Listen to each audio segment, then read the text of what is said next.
name is Dr. Tracy Karas, and welcome to the SOH, otherwise known as the state of healthcare.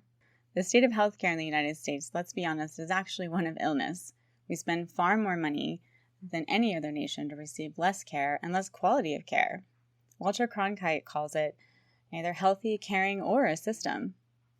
As a healthcare professional who's had 20 plus years in this system, my focus is on prevention and education and trying to get patients back to actually enjoying happy and functional lives.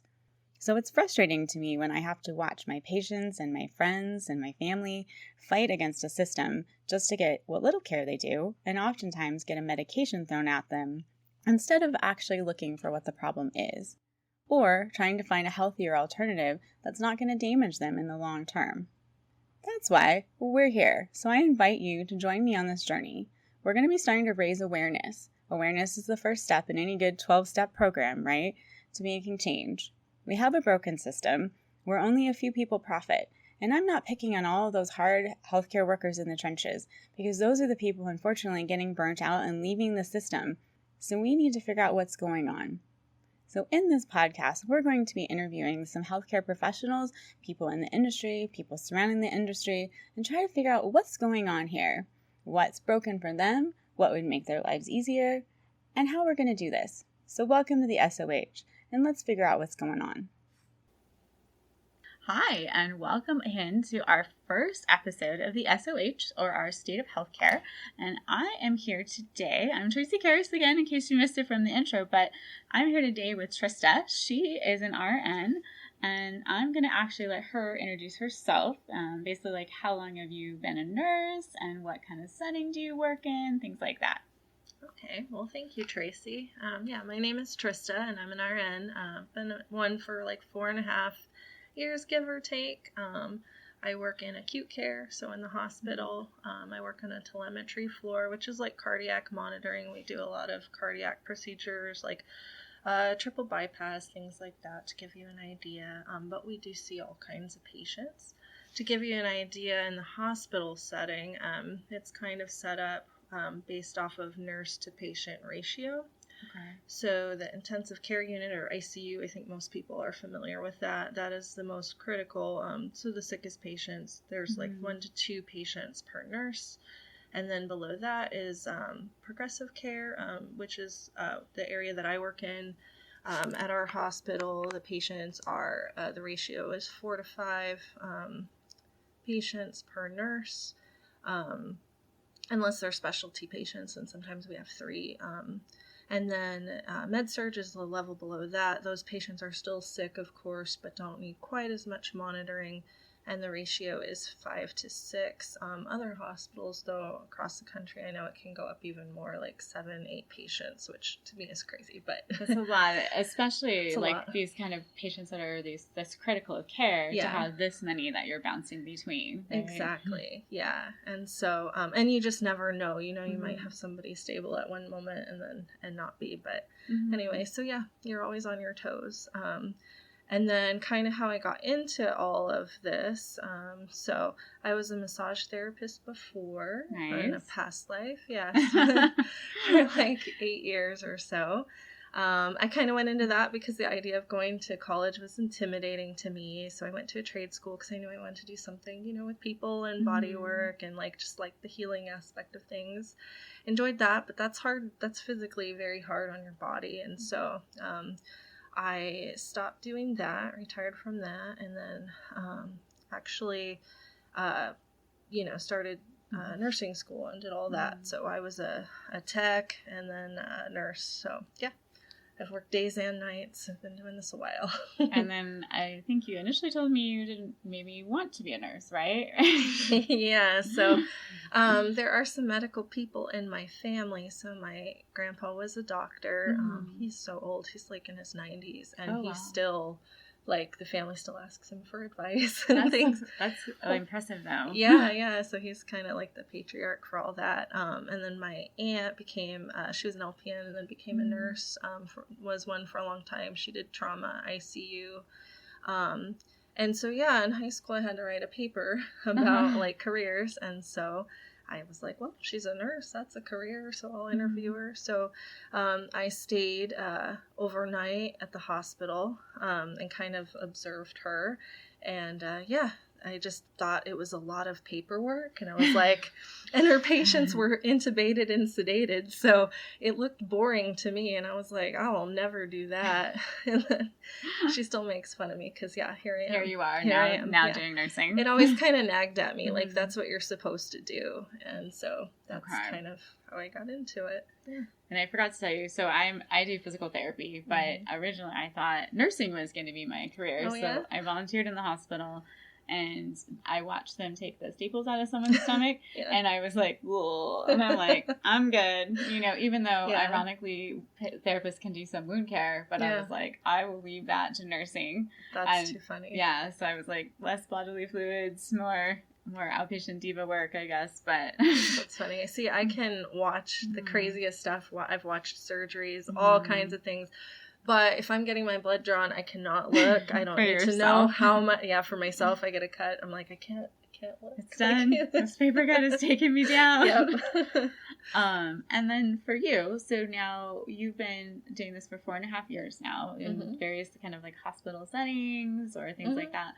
What do you love about being a nurse? Like, why do you like doing it?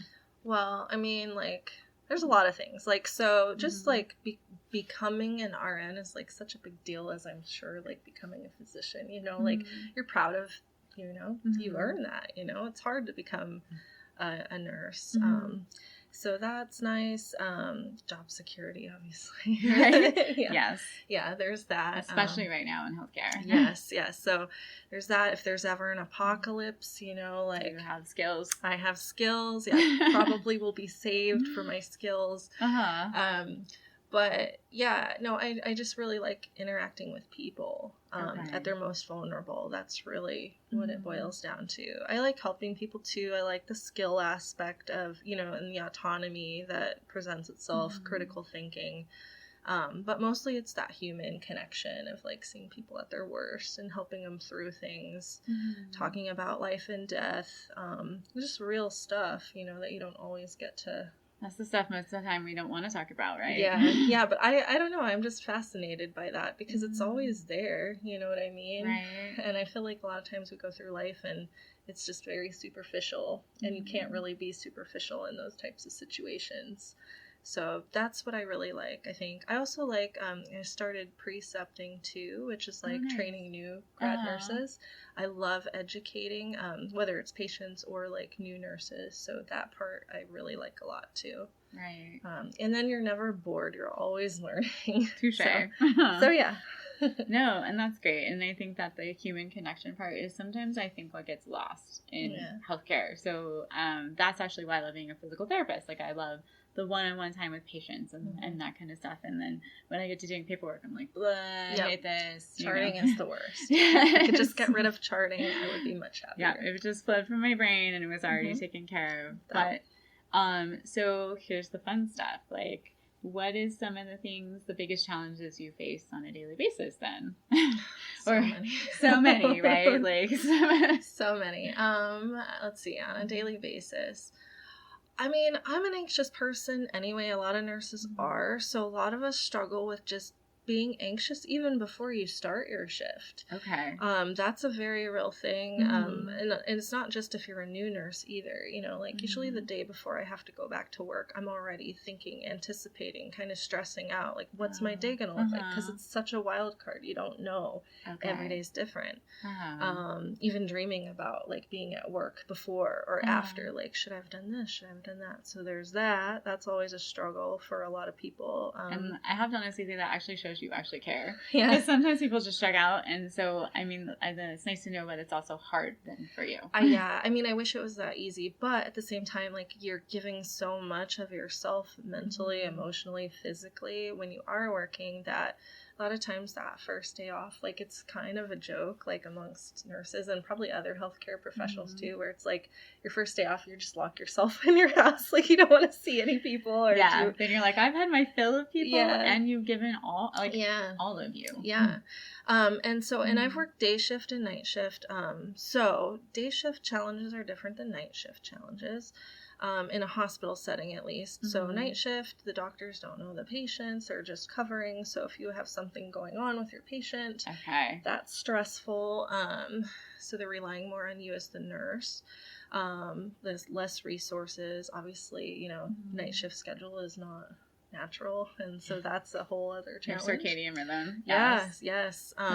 There's that. During the days, probably one of my biggest things that's so hard is you're just torn in like 50 directions constantly. That is my biggest thing, and that's just kind of how it is. Like you have phone calls, you have doctors wanting to talk to you, you have family members wanting to talk to you, the patients, like, and it could be something big, like, something really serious going on, or it could be something really small. Like, you're just constantly torn in different directions. And then also, one unique thing about nursing is not everybody can do your job, but you can do a lot of other people's jobs. Okay. So you have to take on, so say there's like not someone from a different department, you have to take that on, but they can't help you out. Yes. So, for example, if we don't have phlebotomy to do the lab draws, the nurse is responsible for that. If you don't have a respiratory therapist to do the breathing treatments, you're responsible for that. If you don't have an aide that day to help you with your patients, help clean them up or get them out of bed, that's your job. If you don't have a physical therapist, it's your job. You should walk them down the hall. If there's no secretary that day, it's your job to answer the phone. Okay. Doctors are busy. If they're running around, they'll tell you to put the orders in, so if something breaks, like, I mean, you're doing all these different roles, and you're a therapist too, there's so much psych that goes into nursing. Like, there's just so many things. So that's probably one of it's so challenging, but like, it's also like, you're never bored either, Yeah, so it's again the bad, right? Yeah. But then there's just that's a lot of responsibility. A lot. And I think that's something that I have to remind myself of constantly, and I tell other nurses too. It's not just your responsibility if something happens to the patient, but that's just kind of how nurses tend to be. Like, did I miss something? Should I have seen that? Like, could I have prevented that? Right. But yeah, it's everybody's job. It's the pharmacist's job. It's the doctor's job. It's, everybody that plays a role. And then also too, medicine is so specialized. So you don't have one doctor. You have a doctor for every body system. You have a pulmonologist, and you have a cardiologist, and, nephrologist, all these different things. So, but nurses tend to absorb all that responsibility and think that it's all on them, How is that coordinating that? Just because, like, even for my patients, I get frustrated when they're like, oh, I'm seeing my cardiologist this week, and then I have my neurologist, and then I have this, and I'm like, do they all know what you're taking, and, like, what's happening? And then as a therapist, I'm even in an outpatient setting, I'm trying to, like, negotiate and then, just figure it out, and the patients are confused. Well, yeah. So this is a very common problem, too, is that doctors don't always talk to each other. And guess who's the middle person? Me. Okay, the nurse. So, the nurse, because we spend the most time with the patient. The physician might go in the room for 5 minutes, and then they're in and out, and then you're left with the patient for 12 hours. So the patients will have questions, or maybe the family missed the physician in the room. So then they, and it's just, and then I'll have doctors say, well, can you, like, I don't know, GI doctor, can you let pulmonary know that they need to call me? I'm like, y'all can talk to each other. Or you could send pulmonary a message. I'm very busy right now doing 100 things. Like, you guys can talk to each other. But so I think that also contributes to why nurses feel like a lot of things are just on them all the time. And that if they didn't get one message or they didn't do a thing, then they dropped a ball, when technically this physician could have just communicated. Also, too, on that note, the nurse is the final stop between anything happening with that patient. So, for example, medications, yes, it's the doctor's job to prescribe the medications, but the nurse is the one administering the medications, and that's stressful. So, like, if they prescribe the wrong thing, or they shouldn't have it because maybe this is interacting with something else, or that's your job to prevent that from happening. Oh gosh, okay. And so, there's a lot that goes into that. So if you're being interrupted constantly, and maybe you can't watch or monitor things as closely as you would like, because you're doing all these other tasks, there's a lot of stress with that, Right. So that's why we always feel like, oh, I might have missed something, or, so yeah. Yeah, I can't even imagine. Are there days you just want to be like, I'm just going to do this and like screw the other things? Or is it just like... So some days it's like, okay, nobody died, nobody fell. That's it. Did I get to bathe my patients and take them on walks and have therapeutic communication? No, I didn't have time. So like, or sometimes, I always tell my patients like, okay, I'm sorry you had to wait, but if you had to wait, you're my most stable patient. Right. So there were probably other emergencies. Yes. Yeah. So I always say that, but like, let's say you had to wait, and then I'm back the next day. I'll try to make you a priority, or I'll try to do something, even if it's something small. Like I just listened to you talk about your family for 5 minutes. At least it was something that I was able to do. But I always find myself when I'm driving home, like, what did I do well? What didn't I do well? Like, all those things. So. Well, and so just even the psychological perspective. So sometimes from when I say physical therapy, but half of my visit, I think, is also the mental component. Mm-hmm. Like I've read something that talks about people that are under stress don't heal or get better as quickly. Mm-hmm. So I guess talk to me a little bit about like the psychological component that you get to deal with. Oh yeah. So there's a lot that goes into just like, not just the illness, right? That's a whole thing in and of itself, like their bodies betrayed them, something went wrong, and they're here in the hospital, and here we are standing over them as the practitioner, like, you need to do this, you need to do that, you can't do this, you can't do that. So there's a whole, like, they've done studies on this where it's like a whole psychological, like, I don't know how to explain it. Like a position of power, I guess. Okay, yeah. And you as the patient are vulnerable. So there's a lot of psychological stuff where sometimes patients will be angry and defiant, and they take it out on you because you're the one that's with them the most, right? And then you have this battle of nurses are so tired and exhausted and drained. And then dealing with that, and sometimes that creates a lot of turmoil. Yeah. Mm-hmm. So we joke, actually. We're like, when we walk into the hospital as healthcare professionals, like when we clock in, we should be like, give me my antidepressant and my anxiety med so that we can go do that for our patients. Because it's hard for everybody. Mm-hmm. It's hard for the staff and it's hard for the patients. And then you put that together.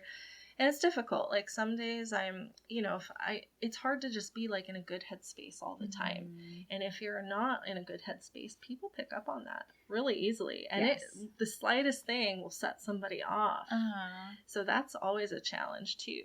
And it's a challenge to have a smile on your face for 13 hours, when you haven't peed, you haven't eaten lunch, like you know what I mean? Like it's hard. Right. How long are your shifts typically? So we clock in at 7, but they expect you to be there a little bit early because we usually have like a little meeting before. Okay. And then, so it's 7 to 7, 12-hour shifts. So you hand off, but report takes like a half hour or more. And then if something's going on with your patient, then that can take longer. And you have to document everything that you've done, right? Mm-hmm. So ideally, in a perfect world, you'd see your patient, and then you document everything and move on. Done. But that's not how it really is. Mm-hmm. You're running through, back and forth, ping-ponging between rooms, interruptions, and then you try to chart when you can. And a bad thing that a lot of nurses do, I used to be very guilty of this, is we'd clock out during our lunch and we'd be charting. So, and that's not right, Because you're still technically working. Yeah, you're actually never getting a lunch. Yes. Uh-huh. And so, so then a lot of times I don't get out till probably 8. On a bad day, it might be like 8:30, 9 o'clock. Okay, that's a long day. Yeah. I can't say it. So therapy, again, the pain of ours is the documenting, right? So you're seeing patients, and then I've had therapists say, like, they expect you to like be documenting while you're treating, but a lot of like in real time. Yeah.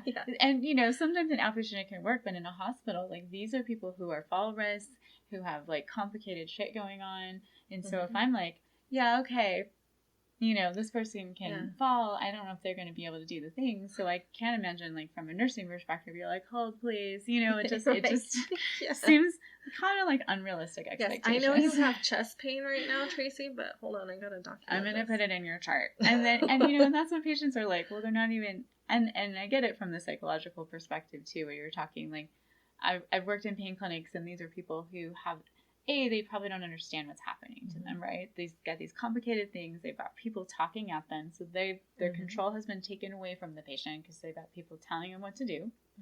And then they don't understand what's happening, and they're freaking out. So they're going to launch at the person in front of them. So I have a lot of times where I have to be like, this isn't personal. Maybe sometimes, but like, it's not personal, but I'm the person they get to lash out at because they don't know what else to do, and that's the one way they can take control. Yeah, absolutely. That's what it boils down to. So one thing I try to do to combat that is I try to educate as much as I possibly can, because I feel like anxiety stems from not knowing. So if I can let you know exactly what's going on as best as I can, then that kind of relieves some of that anxiety and tension. On the flip side of that, though, then sometimes it's a rabbit hole, and I'll have to say my spiel, like, you know what, I'm not a doctor, I cannot diagnose. However, your test result indicates that possibly you have, because then because the doctor, they probably did tell him these things, but it's so quick, and like people forget. There's so much information being spewed at them, they don't remember, Right, and also hospitals are scary, and they're not restful places. It's nothing personal, but it's just... They're not. Yeah, it's so many things happening. You're sleep deprived for days, sick, and then the doctor comes in and rattles off some information, and you're just like, oh, okay, and all this stuff is happening.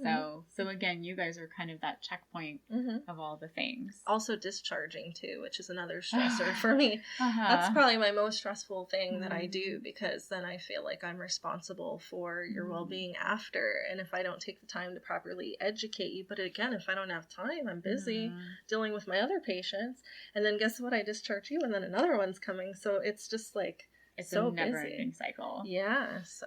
Well, I get to ask you my controversial question. Let's have it. Kind of controversial. So, from a therapist to travel positions, nurses have traveling positions. And as a therapist, if I took a travel position, I can make a lot more money and I can go there. But is there any kind of conflict with that, with like, so you're working, right? And you have this travel nurse come in, and they're making more money than you are just to do the job because they're just trying to fill spots. Is there any like animosity with that, or be like, ooh, why did this person come in, or like, what's happening here, or like, what is the position on that? Well, I mean, yeah, there's definitely that, that they're making way more money than you. But at the same time, they have other challenges that you don't have, right? Because nobody's stopping me from becoming a traveler. I could do that too. Right. You could just be like, I'm going to do the same thing. Yeah. So a lot of travelers like it because they don't have to deal with the politics of the hospital, right? They can just, and if they're not happy there, they get up and go, and they're making way more money, right?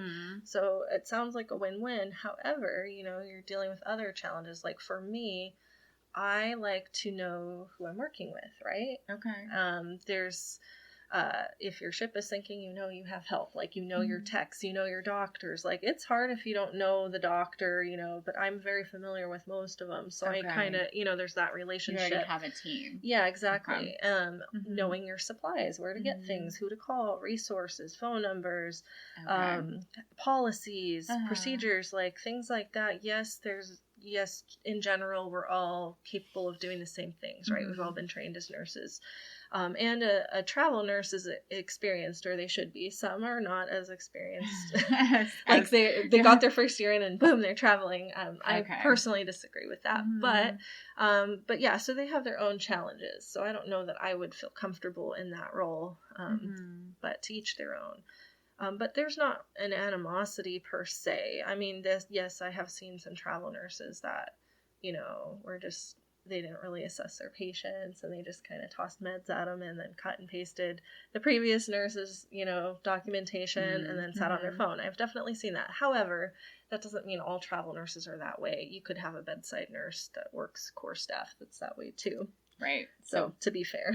So it is sometimes hard when you're busting ass, and then there's always the ones, but yes. And I guess the struggle too is that as a core nurse, if you have all these travelers you're working with, you're constantly answering questions for them and helping them find things and do things. So then that takes away from your stuff. Yeah. Okay. Well, so then the other rabbit hole question is COVID, right? Okay. So you actually worked a lot with COVID patients, correct? Yeah. So how did that change your world? Well, I will say that it was very interesting in the beginning because we weren't even given N95s. We were told that we couldn't wear them, I guess, and they were locked up, so there was that. Okay, so you didn't get supplies. We didn't get supplies. They took them away, and then they gave us just the regular masks, that everybody wears, and so we had separate units with COVID patients. Some people were terrified, didn't want to go down there, so certain nurses would be like, okay, I'll do it, it's fine. And so once they found out, you would be willing to do it, you would always be doing it, which is kind of what I did. I can remember my most vivid COVID experience was in the beginning. We got our very first COVID patient in our hospital, okay? And I had this patient, and I can remember going in the room with my flimsy little surgical mask, not knowing if I'm going to be dead tomorrow, because this was when it first happened, and we didn't understand knew what was going on, right? And I can remember the doctor didn't want to tell the patient that they had it because they didn't want to go in the room. Nobody wanted to go in the rooms initially. Oh. So the nurses were the only ones going in the room. Oh, gosh. Because we didn't have visitors, right? And so the doctors wouldn't go in the room. They would ask the nurse, well, how's the patient? All that kind of stuff. None of, dietary wouldn't deliver trays, phlebotomy wouldn't do the lab draws, all these things. Respiratory therapists, yes, they did help us, thankfully. But most people wouldn't go in the rooms because they were terrified. So it's I'm in the room. So they left you kind of on your own. In the trenches, essentially, yes. Okay. And didn't want to, so I was like, well, I don't want to tell you, I'm not a doctor. I can't diagnose. You can't be like, by the way, you have COVID. And then you've got a person now freaking out, right? And there's no information and nobody's supporting you. And that's just, okay. Yeah. But, so yeah, that was kind of my first, scary experience with it. We saw a lot of things.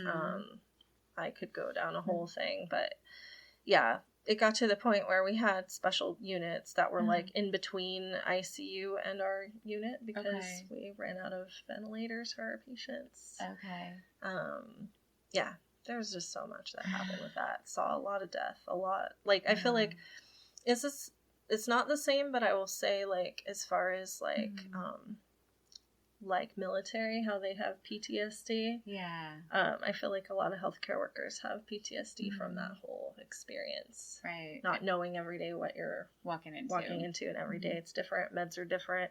Lots of experimental trials, all kinds of things.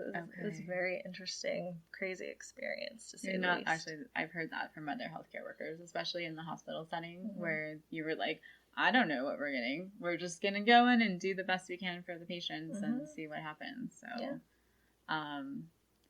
well, COVID aside, not from all that, but I mean, probably generated a little bit. What are a couple of your biggest challenges? I mean, we've already heard that basically everything's kind of on your plate. Yeah. So, I mean, during COVID, as awful as it was, I actually felt like we had a lot more support because everybody knew that this was just really difficult. So, yes, people were afraid to go in the rooms and things like that. However, and then eventually we did get the mask in the paper bag. That is really true that you got one mask in the bag. But we had other support, though. We had lots of travel nurses come in to help us, and they would do nice things for the staff, bring us food and things like that. So we felt like we had more support. They even changed the ratios on the more acute patients for us. Nice. But now, post-COVID, you have patients that are much sicker because, especially in the area where I work with procedures, things got delayed. If you're going to go in and you need to have an elective procedure, you had to put it off. Had to put it off. Yeah. Okay. So, and people, just regular primary care appointments and things, everything got pushed back. So now people are sicker than they were before. Okay. Yeah. And then not as many resources because I think we just really depleted ourselves. That's something you don't think about with COVID, right? Because this stuff happened, and then obviously there's so many trickle-down effects of what happened with the pandemic. But yeah, I guess all of a sudden now you have these people that have waited 2 to 3 years, and now they're getting things, and their condition has probably deteriorated, or they weren't made as the priority because people were dealing with the pandemic. You don't have the resources to treat them, and now you're basing that, and then support-wise, has that been taken away from you? It does feel like that for sure. And I think a lot of people are very burnt out as well, so I've constantly said, I feel like it's much harder now than it was during COVID, actually. That's crazy. Okay. Yeah, just because not as much staff, and it's more from an ancillary standpoint, at least in my opinion. It's not so much that we don't have nurses. I mean, yes, there are holes there always will be. But I feel like there's just not as much. Like there are days when they have one phlebotomist for the entire hospital. Oh my gosh. Okay. Yeah. Or like there's no respiratory therapists, or there's been so many days where we didn't have a CNA to help us, like things like that. I'm like, how is this a problem still? Right? Yeah. Okay. And then like pharmacy too, like our Pyxis, so the machine where we pull our meds from, a lot of times it's not stocked, and then you got to run all over the hospital, like go over to this floor, get this med or that, like so many things like that you're like, why is this a problem? This shouldn't be a problem. Right. How is this happening? Yeah. Okay. Yeah. So you're kind of like battling this uphill battle just to do the basics of your job. So, well, I guess for me, or not for me, but for you, like if you could design it where it would be a perfect world, because kind of for me, it was interesting when COVID happened. A lot of therapists got let go, or you had to work a COVID floor, or like, there was like patients were afraid, but the hospitals, I feel like you guys got slammed, right? And now as we're coming out of it, it feels like there's all these shortages, or like people did get burnt, right? They left the profession. And I was just reading a news article that's saying 100,000 nurses are exiting. People from, that have been in the profession less than 10 years, people that have been ready to retire, everybody's exiting because they're just tired. Yeah. Well, it's interesting because we have a pandemic to compare it to, but I don't think this is actually a new thing. I think that nurses have, it's a very well-known thing that nurses get burnt out and feel taken advantage of and things like that. I feel like it's a very toxic relationship, and I often joke that it's like we have dark senses of humor. I think you have to in healthcare. Yeah, but I always say it's like Stockholm syndrome, like you have people that, like right now I'm not happy in my role. I'm really not. I have anxiety constantly about it, but at the same time, the idea of going somewhere else, like it's scary to me, learning it, because just becoming a new nurse is so traumatic in and of itself. That first year is so difficult, and then you have like PTSD from that. So then to go into a new role is very scary. Like, is it going to be like that? Which it won't be, but so yeah, I don't know. It's just, I guess I lost my train of thought, but no, but again, that is, so talk to me about silent hiring. I feel like I'd heard this term, and I feel like this applies in healthcare. Absolutely. So silent hiring is basically, taking somebody and building them up, like, oh, you have all these skills, you're so wonderful, we would like to give you the opportunity to do this. And it's like a silent way of having you do someone else's job and not getting paid for it. So one of the things that they did in my facility is, so normally there's like a charge nurse, right? And they kind of manage the floor. It used to be you would have one charge nurse per floor, and you don't have patients. You're just managing everybody else and helping everyone else, right? You're making the assignment for the next shift. You're dealing with issues, like maybe there's a very sick patient and that nurse needs help, or maybe there's a complaint, just different things. And now we don't have that. So they took that away from us. Okay. And so they made this new role where it's like you're the team lead for the day. So I'm making the assignment. I'm dealing with the complaints. I'm helping, with whatever comes up. Plus I have a full patient load. And then if you happen to be the most experienced nurse on the unit, like you have a bunch of travelers or you have a bunch of new grads because maybe a bunch of nurses got burnt out and left, which is, it's a perpetual thing that does happen. Right. And you have the sickest patients and you're doing all these other things. Yeah. And so that's kind of what's been going on. And so there's that on top of all your other responsibilities, like if you're lacking in other departments. So it's, I guess I feel like it's sometimes I'm like, wait, what's my job though? Can I even do my job? Right. You know? Can I have that defined? You know, like. Yeah.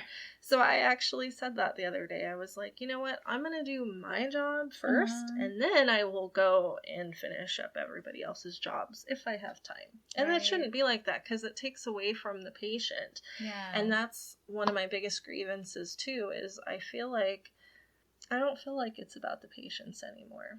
Okay. I really don't. Because if it were truly about the patients, you would support the person that spends the most time with the patients, which is the nurse. Right. And we don't get that. So how is it really about the patients? You know? Right. What do you feel like it's more about? Just keeping the hospital? Money. Okay. Yes. Money.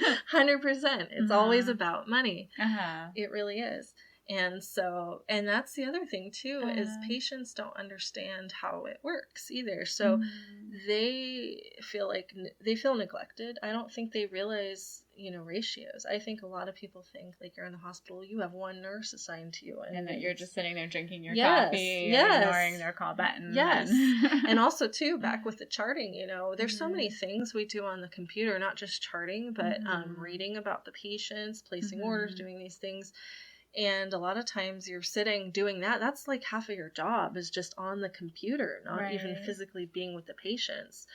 And, the family member will come out of the room and think you're just sitting on your computer. They don't understand all the things that actually go into it, right? Especially if you're doing these other roles. So, like, even just something as simple as putting in an order. Right. And then if you don't get the order in, then somebody else gets neglected and it snowballs another area. Yeah. So, there's just a lot. And I think patients feel like they spend so much money in the hospital, which they do. Healthcare is so expensive. And then to feel neglected on top of it. You're not even getting care because the people trying to provide it aren't actually supported. Exactly. So, well, just a couple more things. So, I guess if you could change one thing, like I guess my thing is I see all these things, but how would you suggest like an ideal world of like, what would your day be, or just anything for your environment? Like, would it be more support? Would it be more nurses? Would it be bringing the charge nurses back, or, having actually a fully staffed hospital, or, right? I think that, I just wish I could do my job first, That's what I really wish. Obviously it's never going to be smooth and perfect. And once in a while you'll have those calm days, but I just wish I had more support and that way I could concentrate on what I'm supposed to be doing, because so you could actually just be a nurse. Yeah. So I could actually just be a nurse. And there's a lot of liability. There's so much liability that comes with being a healthcare professional, and there's always this underlying thing, like, am I going to get sued? Is this going to go to litigation in 5 years? And I'm not going to remember what happened. Right. That's why charting is so important, but that we never get time for, and that we never always trying to sneak it in. Yeah, exactly. I don't know. It's just, I wish there was, that's basically it. I wish I could do my job to the best of my ability, and I can't, Right. Okay. And then if you had advice to anybody coming out of nursing school, so the fresh newbies, because you kind of mentioned the preceptor role, what would it be? Don't do it. Run for the hills. Right. I usually say, and I don't mean it to be negative, I just mean it to be realistic. Like, it's so hard, and that first year is, like, brutal. Right. But if you go into that expecting it and just knowing that's how it's going to be, like, it does get better. But it's, I guess, So I love being a nurse. I actually do, even though I complain a lot about the state of things. The state of healthcare, right? The state of healthcare, exactly, yes. I actually love being a nurse, but I hate our healthcare system. And that's the truth. Right. Yeah. It does. It feels like we have a healthcare system that profits, and I'm probably naming all the bad things, but it profits pharmacies, or pharmaceuticals, and it profits insurance companies. And it's about making money, and it's about CEOs of things. And again, I could just be name dropping, but to be honest, I feel like the people in the trenches are the ones getting abused, and they drain them and then they toss them to the side. And, and so it's when I talk to people, again, like you love working with the people, you want to help them and make a difference. And it's hard because you're like, I just want to be able to do my job. Yeah. And it's a shame too, because gaining experience is so valuable, right? a nurse that's, you know, a seasoned nurse is very valuable, right? You've Right. seen a lot of things. You know a lot. And everybody is going to be capable of that with the time and experience. And it's a shame to burn your experienced nurses out. Right. And then you just have a bunch of new grads, which new grads are great. I love new grads. But if you only have that, then like how good is the quality of the care that you're receiving? You know what I mean? There needs to be a good balance. You definitely want to support fresh minds and all that, but you need to have your OG, you know, nurses that have seen some things, you know, and I just don't feel like we're honored that way at all, you know, and I'm not even that OG, like, but I mean, it's, you don't see too many nurses, I feel like, anymore that have been in the hospital for like 15 years. They're not a lot, you know, usually they go to other roles, they leave bedside, which is a shame to me because I mean, some people just don't want to do bedside. It's just not for them. And it is hard on your body. It's hard on your body. Yeah. And some people, it's not for them. I actually really like bedside if I had the support, you know, but I'm getting to it. Yeah. But I'm getting to a point where I'm like, I don't even think I want to be in the hospital anymore. Right. To look for something else. And then that's sad because then the patients and the hospital is losing somebody of quality. Yeah. So. And that's just kind of a perpetual cycle. And, and some of it too isn't necessarily all bad, you know, because, people want to experience different things, different roles, so they'll sometimes jump departments, like maybe they want to go to the ED, or maybe they want to go into surgical stuff, or, you know, or labor and delivery, or whatever. So that is also a thing too, not just that it's bad, but maybe people want to learn other areas, but yeah, the retention is not where it should be. Well, and it obviously sounds like it's been a problem for a while. A very long, I think, yeah. So, and hopefully it's not just COVID that, I mean, out of that, if maybe it helps us bring awareness, like, that's the first step. So again, like, I wish I could figure out the solving of the problems, but for me, a lot of this is figuring out what's happening. Like, why are you burnt out? Like, what's happening? What's happening to these people? Like, and then maybe we can figure out, how do we solve this? Yeah. I think, and I know doctors are burnt out too. I've talked to a lot of physicians at work that feel the same way for different reasons, you know? I don't know, like, that's why I say it boils down to money, because I don't understand what else it could be. Like, you know, we have all this technology. It's not like hospitals are new or like workflow is new. You know what I mean? And that's the other thing that bugs me too, is I'm all for like new research and doing new things and best practice, right? So in the hospital setting, at least where I work and everywhere really, so hospitals have clout, right? Like, so magnet status, I don't know if you're familiar with that. I'm not actually. So magnet status is kind of like it's a status basically okay, that you earn, okay, from like the Joint Commission and things like that.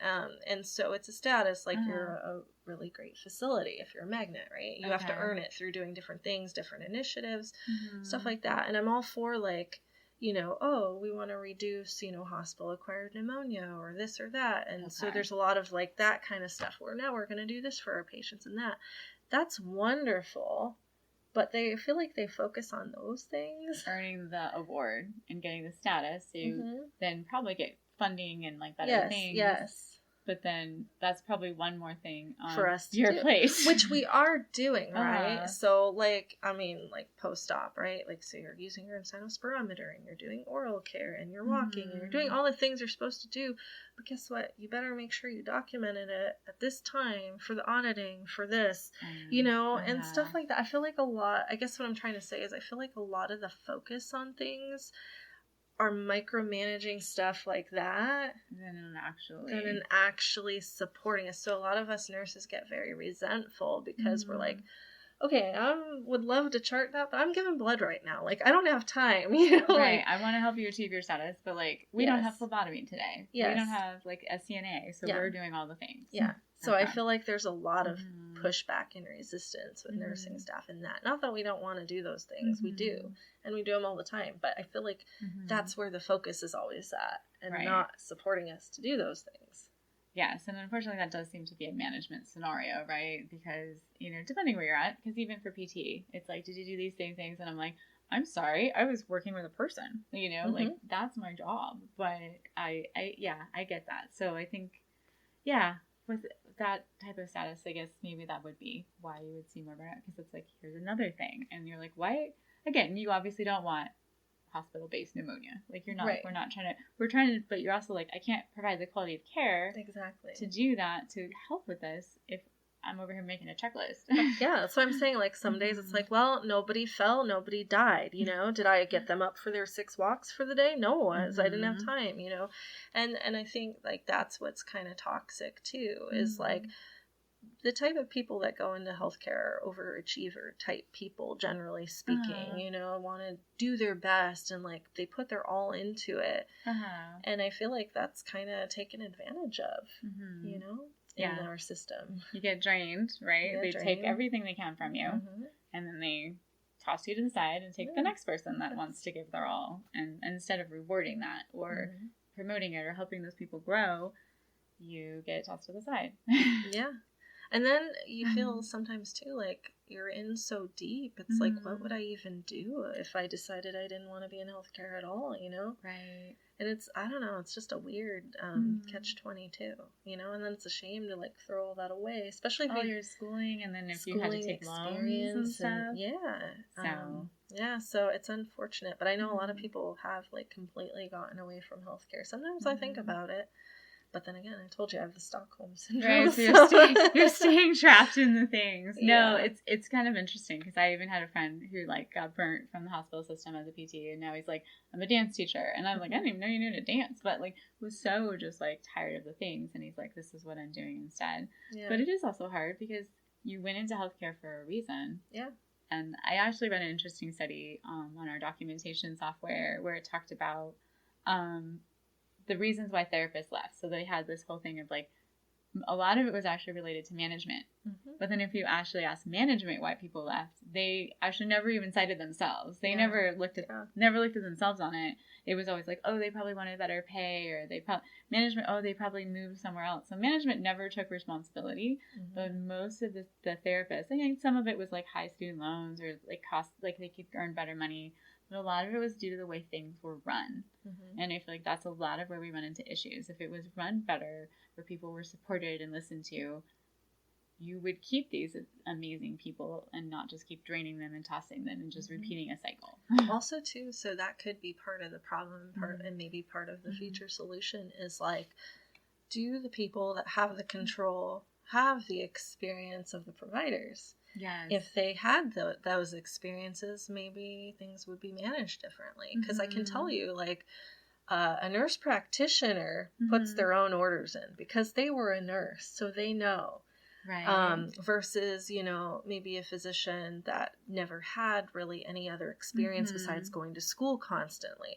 Same thing with a nurse. Like, you can have a nurse that was never a CNA before, and they just went straight into nursing, and they're like, well, I'm not going to clean up a patient. I'm the nurse. Like, versus a nurse that was a tech before, knows that you do everything. You know what I mean? They're going to be more likely to do that. So if you had you know, the CEOs and that were actually providers instead of business people, because it's about money, it would be different. It's just like when they do our charting systems, you know, and I'm like, why do they make this so complicated?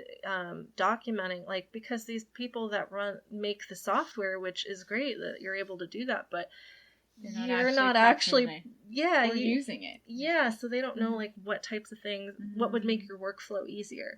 They ask about it, you know, but, like, they don't know, like, oh, a nurse would want to be able to do this or know that or chart this way. You know what I mean? Because they don't have that experience. That's actually a really good point, because you are looking at a lot of these hospitals are run by, like, a board of directors and a business model. Yeah. And instead of actually having a healthcare model, you have a business model trying to treat patients. Yeah. And I get, like, it's probably super, super expensive, right? Like, I don't know anything about insurance. I don't know anything about, you know, I always joke, like, oh, MRIs are so expensive because they got to pay for their machine. You know what I mean? But, like, yeah, there's a lot of that I don't know anything about. But at the same time, like, I mean, there's money being made, though. Yes, there's definitely money being made. So it's like, where is this going, and why is it not actually helping the actual system and the patients? Yes. Another thing, too, that I've noticed at my work is, and every place is different, but let's say I need supplies, right? We have a supply room. I just grab whatever I want. Right. And then I just use it. Okay. And some person, you know, one patient might require a bunch of supplies and one patient might not. And then if I grab a bunch of supplies and take it into a room, and then I didn't realize there were already supplies in there, you know what I mean? That stuff's expensive.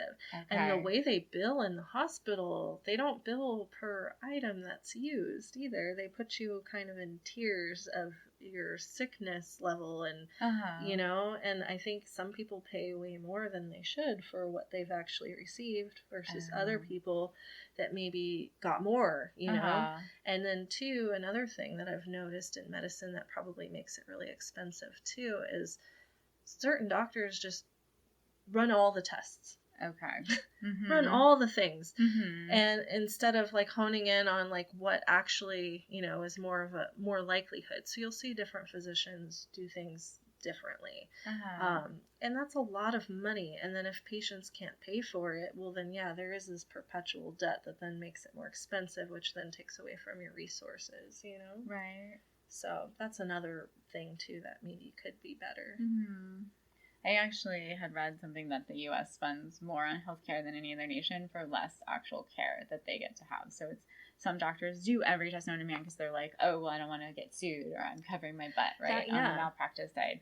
Well, but some of it's more focused on technology than actually like kind of looking for the actual problem, like maybe just spending a little more time with the patient. So that is interesting, and just like the tiers and the ways. So I just feel like there's a lot of revamping. And for me, since I don't do a lot of hospital, this is actually super interesting to me. So I feel like I'm learning a lot. But but I feel like I've grilled you for a very long period of time and actually generated a lot of really cool ideas. I do want you to show off your shirt, though, before we're... So yeah. Yes.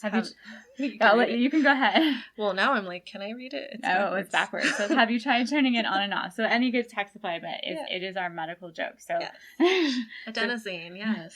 So we appreciate you being here today, and thank you again just for taking the time to go over stuff. I know, like, I appreciate all the things that I've learned from you, and I see the quality and just your heart with everything. So well, thank you. Yeah. So thank you Likewise. for joining with us on this stuff, and hopefully we'll kind of keep raising some more awareness and coming up with more ideas, and stay tuned. So thank you, everybody. Have a good night. Good night. Thank you again for tuning in to the SOH, or State of Healthcare. This is Tracy Karas from Better Fit Therapy, asking you to tune in each week as a new podcaster. If you can like, subscribe, share with your friends, find us on social media, but also feel free to comment. Let us know some areas you'd like to explore. What are some concerns you have with healthcare? Let us find some areas that would help relate to you, what's going on with everybody else, and help me raise some awareness so that we can work on some change. Thank you again, and have a good night.